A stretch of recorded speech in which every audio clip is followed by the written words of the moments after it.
সবাইকে স্বাগত। আপনারা যারা পরীক্ষা দিবেন আপনাদের পরীক্ষাটি লিখিত হবে। আমি আবারও বলতেছি, আপনারা যারা পরীক্ষা দিবেন আপনাদের পরীক্ষাটি লিখিত হবে।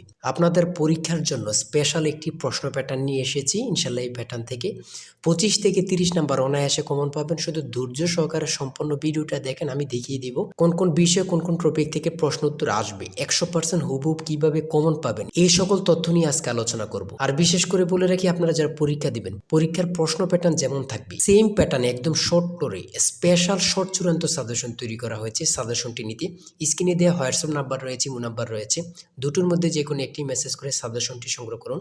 সাজেশনের মূল্য মাত্র 100 টাকা। আমি বলি যারা যারা পরীক্ষা দিবেন প্রত্যেকে সাজেশনটি সংগ্রহ করবেন। যারা চাকরির কারণে, কাজের কারণে অথবা পড়ালেখা একটু দুর্বল, প্রত্যেকে সাজেশনটি সংগ্রহ করবেন। ইনশাল্লাহ আপনারা পরীক্ষায় পাশ করবেন। আমি আবারও বলি, একদম শর্ট স্পেশাল চূড়ান্ত সাজেশন পাবেন। আমাদের সাজেশনটি পড়লেই যথেষ্ট। সাজেশনের বাইরে আপনাকে আর কিছুই পড়তে হবে না। আমি মূল কথায় চলে আসছি। প্রথমে থাকবে কি, এখানে প্রথমে থাকবে সাধারণ জ্ঞান। যেমন এখানে রয়েছে বিদ্রোহী কবিতার রুচিওতাকে, কাজী নজরুল ইসলাম। কতটা গুরুত্বপূর্ণ শুধু আপনারাই বুঝতেছেন। রবীন্দ্রনাথ ঠাকুর কত সালে নোবেল পুরস্কার পান, এটা কত গুরুত্বপূর্ণ আল্লাহ ছাড়া কেউ জানে না। 1913 সালে কত পরীক্ষা আসছে সেটা আল্লাহ ছাড়া কেউ জানে না। 3 নম্বরে রয়েছে বাংলা সাহিত্য। সাহিত্য সম্রাট বলা হয় কাকে? বাংলা সাহিত্যে সাহিত্য সম্রাট কাকে বলা হয়? বঙ্কিমচন্দ্র চট্টোপাধ্যায়কে। তারপরে রয়েছে 4 নম্বরে বাংলা ভাষায় প্রচলিত 2টি চীনা শব্দ লিখো। চীনা শব্দ লিখেন, অর্থাৎ আমরা যে ভাষাগুলো প্রতিনিয়ত বলতেছি এই 2টা ভাষা, যেমন চা, চিনি, যেমন এগুলো আমরা মনে করতেছি অনেকে যে এগুলো বাংলা, না, এগুলো বাংলা শব্দ না, এগুলো হচ্ছে চীনা শব্দ। ঠিক আছে। বাংলা ভাষার শব্দসমূহ অর্থ অনুসারে কত প্রকার? 3 প্রকার। বাংলা ভাষার শব্দসমূহ অর্থ অনুসারে কত প্রকার? 3 প্রকার। সন্ধি বিচ্ছেদ থেকে থাকবে। দেখেন, সন্ধি বিচ্ছেদ থেকে আমি যে প্রশ্ন উত্তরগুলো নিয়ে এসেছি এগুলো খুবই গুরুত্বপূর্ণ, আপনাদের পরীক্ষা আসবে। ঠিক আছে। সন্ধি বিচ্ছেদ থেকে দেখেন হিমালয়, গবেষণা, পরীক্ষা, দিগন্ত, এখান থেকে আপনারা 2 মার্ক কমন পাবেন। এই সন্ধি বিচ্ছেদ থেকে আমি বলে দিলাম। তাই বলি অবশ্যই আমাদের চ্যানেলটি সাবস্ক্রাইব ও পেজটি ফলো দিয়ে রাখবেন। কেন? পরীক্ষার নোটিশ, পরীক্ষার রেজাল্ট, পরীক্ষার প্রশ্ন সমাধান, যাবতীয় সকল তথ্য সবার আগে আমরা ভিডিও আপলোড দিয়ে রাখি। আপনি যদি চ্যানেলটি সাবস্ক্রাইব, পেজটি ফলো দিয়ে রাখেন, সবার আগে চলে যাবে আপনার কাছে নোটিফিকেশন। মনে করেন আপনি পরীক্ষা দিয়েছেন, পরীক্ষার প্রশ্ন সমাধান দেখিয়ে দিব, তারপরে রেজাল্টের অপেক্ষা করা লাগবে না, আমাদের চ্যানেলে পেয়ে যাবেন, সকল তথ্য পেয়ে যাবেন, এবং কি নতুন নতুন চাকরির তথ্য পেয়ে যাবে। সার্কুলার দেওয়ার সাথে সাথে আমাদের চ্যানেলে আপলোড দেওয়া হবে। আপনি শুধু আমাদের চ্যানেলটি সাবস্ক্রাইব, পেজটি ফলো দিয়ে রাখলে সবার আগে চলে যাবে আপনার কাছে নোটিফিকেশন। তাই অবশ্যই চ্যানেলটি সাবস্ক্রাইব, পেজটি ফলো দিয়ে আমাদের মেম্বার সদস্য হয়ে আমাদের সাথেই থাকবেন। আপনারা যারা যারা পরীক্ষা দিবেন, আমি বিশেষ করে বলে রাখি, 100 টাকা কিন্তু বড় কথা না। আপনারা প্রত্যেকে সাজেশনটি সংগ্রহ করবেন। ইনশাল্লাহ এই সাজেশনের বাইরে আপনাকে আর কিছুই দেখতে হবে না। তারপরে কারক ও বিভক্তি নির্ণয় করুন। শুদ্ধ বানান থেকে থাকবে। শুদ্ধ বানান লিখুন। এখানে 4টা দেয়া আছে, 4টার জন্য 4 নাম্বার। এক কথায় প্রকাশ করুন, আল্লাহকে বিশ্বাস করে না যে নাস্তিক। চিরকাল, দরিয়া স্থায়ী, চিরস্থায়ী। এখানে প্রত্যেকটা প্রশ্ন খুবই গুরুত্বপূর্ণ। অর্থসহ বাক্য রচনা করুন। প্রত্যেকটা প্রশ্নের মান কিন্তু 1 করে। ঠিক আছে। তারপরে ট্রান্সলেট থাকবে। আপনাদের পরীক্ষায় ট্রান্সলেট থাকবেই, 100% শিওর ট্রান্সলেট থাকবে। ঠিক আছে। এখানে ট্রান্সলেটগুলো দেয়া রয়েছে, খুবই গুরুত্বপূর্ণ। ঠিক আছে। তারপরে থাকবে আপনাদের শর্ট করে একটি প্যারাগ্রাফ থাকবে। শর্ট করে একটি প্যারাগ্রাফ, অথবা 5টা সেন্টেন্স লিখতে বলবে, অথবা 7টা সেন্টেন্স লিখতে বলবে। যেমন মাই কান্ট্রি সম্পর্কে লিখতে বলছে, এখানে প্যারাগ্রাফ থাকবে। এই প্যারাগ্রাফটা পারলে আপনাদেরকে 5 নাম্বার দেওয়া হবে। ঠিক আছে। এখানে কিন্তু সমাধান সহ দেয়া আছে, আর আমাদের প্রত্যেকটা প্রশ্নের সমাধান, ব্যাখ্যা ও সমাধান সহ পেয়ে যাবেন। আসল চূড়ান্ত সাজেশনটা কিন্তু এই নাম্বার হোয়াটসঅ্যাপ, ইমো আছে, ওখানে মেসেজ করে সাথে সাথে সংগ্রহ করুন। এদিক দিয়ে কিন্তু প্যারাগ্রাফটা সমাধান সহ দেয়া আছে, আপনারা দেখে নেন। মেক সেন্টেন্স, এখানে 5টা দেয়া আছে, 5টার জন্য 5 নাম্বার। প্রিপোজিশন থেকে থাকবে। আমি বারবার বলে রাখি, ইংরেজি পার্ট থেকে প্রিপোজিশন থেকে আপনার থাকবে।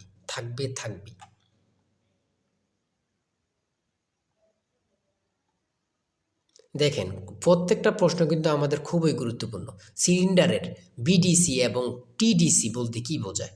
এই যে আমরা সিলিন্ডার ব্যবহার করি, এগুলো সম্পর্কে আসছে। ইঞ্জিন ঠান্ডা করার প্রক্রিয়া কত প্রকার ও কী কী? ইঞ্জিন ঠান্ডা করার প্রক্রিয়া কত প্রকার, কী কী? 2 প্রকার, একটা হচ্ছে বায়ু প্রবাহ আর একটা হচ্ছে তরল প্রবাহ। হ্যাঁ। তারপরে গণিত থেকে রয়েছে 35 লিটার অকটেন ও পেট্রোল মিশ্রণে পেট্রোল ও অকটেনের অনুপাত 4:3। এতে আর কত অকটেন মিশালে পেট্রোল ও অকটেনের অনুপাত 4:5 হবে। এখানে প্রত্যেকটা প্রশ্নের কিন্তু সমাধান সহ দেয়া আছে, ব্যাখ্যা সহকারে সমাধান সহ দেয়া আছে। জ্বালানি তেলের মূল্য 25% বৃদ্ধি পাওয়ায়, এই প্রশ্নটা কত পরীক্ষায় যে আসছে আল্লাহ ছাড়া কেউ জানে না। বৃদ্ধি পাওয়ায় তেলের ব্যবহার এমনভাবে কমানো হলো যেন তেল বাবদ ব্যয় বৃদ্ধি পেল না। গাড়ির মালিক তেলের ব্যবহার শতকরা কত কমালো? এখানে দেখছেন কতটা গুরুত্বপূর্ণ। এখানে কিন্তু সমাধান সহ দেওয়া আছে, আপনারা দেখে নিন। প্রত্যেকটা গণিত প্রশ্নের মান কিন্তু পাস করে, প্রত্যেকটা গণিত প্রশ্নের মান কিন্তু পাস করে, ঠিক আছে। 20 নম্বরে রয়েছে বাংলাদেশের দীর্ঘতম নদীর নাম কি? খুবই গুরুত্বপূর্ণ। বাংলাদেশের দীর্ঘতম নদীর নাম হচ্ছে পদ্মা। জনসংখ্যা বিবেচনায় মুসলিম বেশি, ক্ষুদ্রতম দেশ কোনটি? মালদ্বীপ। আপনাদের পরীক্ষায় এটা আসবে, যান বলে দিলাম। তারপরে এদিক দিয়ে রয়েছে 22 নম্বরে, কোন সুলতান 17 বার ভারত আক্রমণ করেন? কোন সুলতান 17 বার ভারত আক্রমণ করেন? এটা খুবই গুরুত্বপূর্ণ। সুলতান মাহমুদ। 60 গম্বুজ মসজিদ কোন জেলা অবস্থিত? বাগেরহাট। 60 গম্বুজ মসজিদ কোন জেলা অবস্থিত? বাগেরহাট। এই প্রশ্নটা কিন্তু চাকরির পরীক্ষা এখন অ্যাভেলেবেল আসতেছে, ঠিক আছে। বাংলাদেশ বিমানের স্লোগান কি? বাংলাদেশ বিমানের স্লোগান কি? আকাশে শান্তির নীড়, আকাশে শান্তির নীড়। গণচীনের প্রতিষ্ঠাতা কি? গণচীনের প্রতিষ্ঠাতা হচ্ছে মাও সেতুং, মাও সেতুং। আধুনিক মালয়েশিয়ার প্রতিষ্ঠাতা, আধুনিক মালয়েশিয়ার প্রতিষ্ঠাতাকে?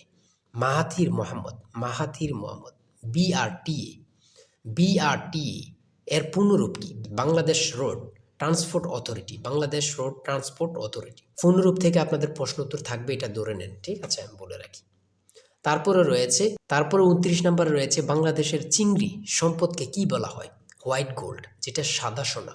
বাংলাদেশের চিংড়ি সম্পদকে কি বলা হয়? হোয়াইট গোল্ড, সাদা সোনা। এই প্রশ্নটি আপনাদের পরীক্ষা আসবে, যান বলে দিলাম। তারপরে 30 নম্বরে রয়েছে নীল নদের দেশ কোনটি? নীল নদের দেশ কোনটি? মিশর। নীল নদের দেশ কোনটি? মিশর। দুটি ইলেকট্রিক গাড়ির নাম বলো, দুটি ইলেকট্রিক গাড়ির নাম বলো। বাংলাদেশের রেলওয়ে কয়টি অঞ্চলে বিভক্ত? বাংলাদেশের রেলওয়ে কয়টি অঞ্চলে বিভক্ত? দুটি। তারপরে রয়েছে পরিবিবির মাজার কোথায় অবস্থিত? পরিবিবির মাজার কোথায় অবস্থিত? লালবাগ কেল্লা, ঢাকা। পরিবিবির মাজার কোথায় অবস্থিত? লালবাগ কেল্লা, ঢাকা। চলন বিল কোন জেলায় অবস্থিত? চলন বিল কোন কোন জেলা অবস্থিত? নাটোর, সিরাজগঞ্জ, পাবনা। চলন বিল কোন কোন জেলা অবস্থিত? নাটোর, সিরাজগঞ্জ, পাবনা। আমি বলি প্রশ্নটি আপনাদের পরীক্ষা আসবে। বাংলাদেশের রেলওয়ে কয়টি অঞ্চলে বিভক্ত? এটা কিন্তু গুরুত্বপূর্ণ। চলন বিল কোন কোন জেলা অবস্থিত? এটাও কিন্তু গুরুত্বপূর্ণ, ঠিক আছে। এই প্রশ্ন উত্তরগুলো কিন্তু খুবই গুরুত্বপূর্ণ। আর আজকের ভিডিও এই পর্যন্তই। আপনারা যারা এখনও সাজেশনটি সংগ্রহ করেননি, দ্রুত এই নাম্বারে হোয়াটসঅ্যাপ ইমো আছে, চূড়ান্ত সাজেশন কিনতে হোয়াটসঅ্যাপ অথবা ইমোতে মেসেজ করুন। এই নাম্বারে হোয়াটসঅ্যাপ অথবা ইমো আছে। আপনারা প্রত্যেকে আমাদের সাজেশনটি সংগ্রহ করে ফেলুন, দ্রুত মেসেজ করে সাজেশনটি সংগ্রহ করে ফেলুন। ইনশাল্লাহ সাজেশনের বাইরে আপনাকে আর কিছুই পড়তে হবে না। আজকের ভিডিও এই পর্যন্ত। সবাই ভালো থাকবেন, সুস্থ থাকবেন। আল্লাহ হাফেজ।